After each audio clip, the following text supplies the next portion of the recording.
Mr. Bell! Physics! Mr. Bell! Physics! Whoa! Hello, and welcome back to another exciting episode of Mr. Bell Physics. Today we're going to talk a little bit about the periodic table. Specifically, how can we read the periodic table, and how can we understand what atoms are made out of using the periodic table. So, the periodic table is shown here, and as you can see, it has quite a few different things on it. Every single individual box is a separate atom, is a separate element of an atom. Now, there's a lot of numbers on the periodic table, and it can get very confusing very quickly. So, to start off, I'd like to just take one of these elements and break down what do these numbers mean. So, I'm actually going to move the TV out of the way here, where I've zoomed in on hydrogen specifically. Now, hydrogen is atomic number 1. It is the most basic atom possible. But what does that mean? So, let's talk about it. On any given spot on a periodic table, you will have the atomic symbol for hydrogen, that's capital H, and the name, usually written somewhere on the periodic table. This will allow you to be able to easily identify any atoms on the periodic table. However, there's also usually going to be at least 2 different numbers on the periodic table. One up here, that will usually be a whole number, and one down here that will usually be a decimal. What do these things mean?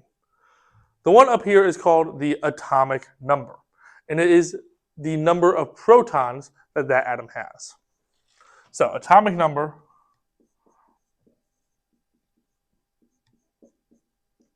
always equals number of protons. Now, a proton is a type of subatomic particle similar to a neutron or an electron. The proton lives in the nucleus of an atom, meaning the center of the atom. It has a mass of 1, and it has a charge of 1, positive 1, that is. Now, it is also used to identify the atomic mass number down here. Now, the atomic mass number is an average. It's a weighted average specifically because there are multiple different, what we call isotopes of any given atom, of any given element. These are atoms that have the same physical properties, i.e. same atomic number, same number of protons, but have different masses due to having different numbers of neutrons. This number down here is the average based off of how abundant each type of isotope is and the masses of those isotopes. So, atomic mass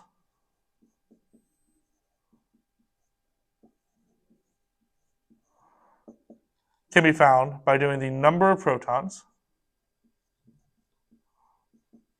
plus the number of neutrons.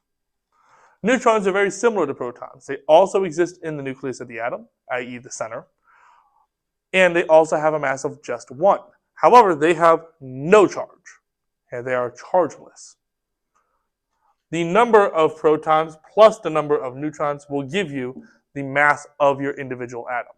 Now, the mass of an individual atom is not going to be given to you on the periodic table. The average will be instead. Different isotopes will have different masses. For example, hydrogen 1 will only have 1 proton. And here's how I know that. So if I bring you over here.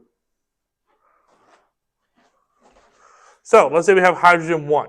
Okay, so hydrogen 1. That tells me that the mass of this hydrogen atom is just 1. Now I know from back over here that my atomic mass is the number of protons plus number of neutrons. So my mass is 1. So mass equals 1 for hydrogen 1. Okay. And if I bring you over here and then stop you, there we go. So I know 1 has to equal my protons plus my neutrons. So 1 equals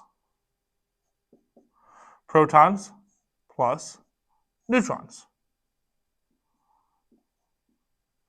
I know already that the proton number for hydrogen has to be 1 because the atomic number of hydrogen is 1. The number of neutrons is whatever is left over, okay, to make this statement true. For our case, 1 equals 1 plus 0. So this specific atom of hydrogen has 0 neutrons.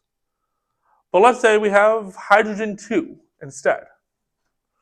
So hydrogen 2. All of a sudden, this is a different atom. So we are no longer dealing with the same thing. We're dealing with a completely different atom now. And this atom has a mass of 2. We know that because of the 2 after the name. So mass equals 2. So I'm going to use my formula again to solve for my mass. In this case, 2 equals protons plus neutrons.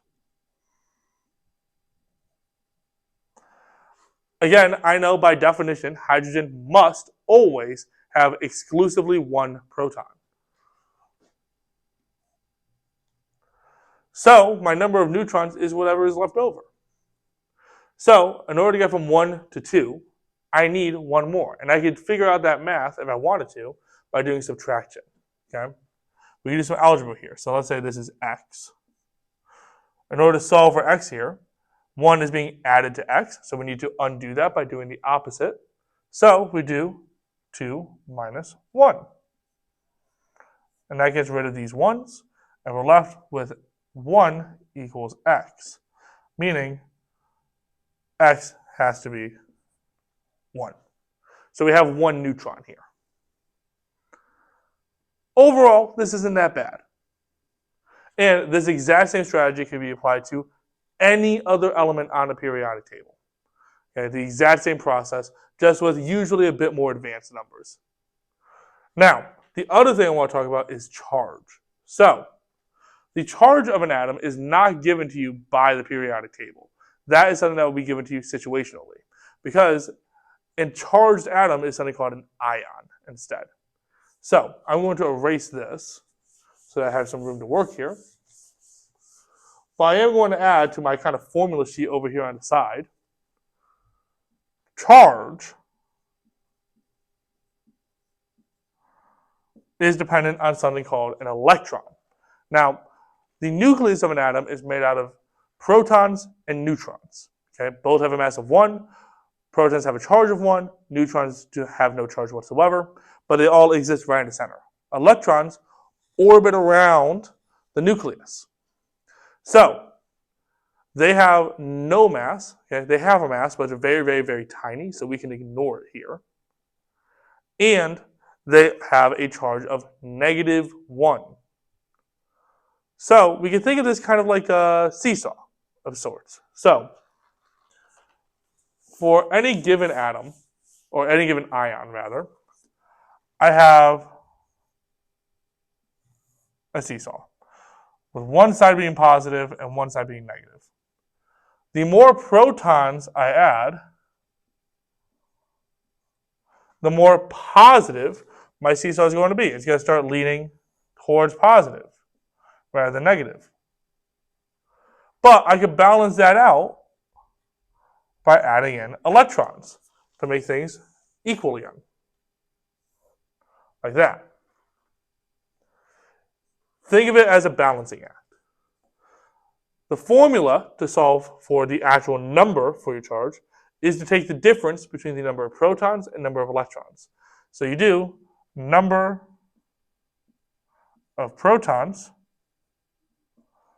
minus number of electrons. So notice for atomic mass, we add protons and neutrons together. For charge, we subtract electrons from protons. Okay? Very, very, very, very important key difference here. Now, let's do an example. Let's say we have a hydrogen atom that has 1 electron. So, hydrogen atom with 1 electron. So, to solve a charge, I would do number of protons minus number of electrons. Again, by definition, I know that hydrogen always has one proton. And I just said that this hydrogen has one electron. So my equation would be 1 minus 1, which comes out to be 0. In other words, this atom has a neutral charge. And most atoms usually will have a neutral charge because that's what nature kind of tends to prefer. But let's say instead of that, we have 2 electrons. 1 minus 2 is now negative 1. Now, the number here is important, but the sign is arguably even more important. We want to make sure that we are always including, if it's a negative charge, that has a negative sign with it. And if it has a positive sign, to include that positive sign. So let's say I have a different atom with more protons. Let's say carbon, for example. So carbon, if I draw that out real quick, has a mass of about 12.011. So carbon here, by definition, has 6 protons. Notice its average mass is pretty close to 12, which means usually a carbon atom will also have 6 neutrons. Okay, because don't forget, total mass is always going to be protons plus neutrons. We have 6 protons, we need to get to 12. 6 plus 6 gets to 12. But for charge, let's say we had our 6 protons, but we only had 4 electrons. This would give us a charge of plus 2. Again, I'm still including the positive here, even though, technically speaking, this is also positive 2. I want to make sure that I include that plus sign so that I know at a glance if it's a positive or negatively charged thing. So, with that in mind, that should be everything that you need to know about the periodic table.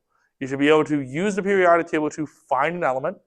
You should be able to use the atomic number to identify the number of protons. You should be able to use the mass number to identify number of protons and neutrons. And then you should be able to use whatever given charge in the problem is to solve for a charge or to solve for a number of electrons.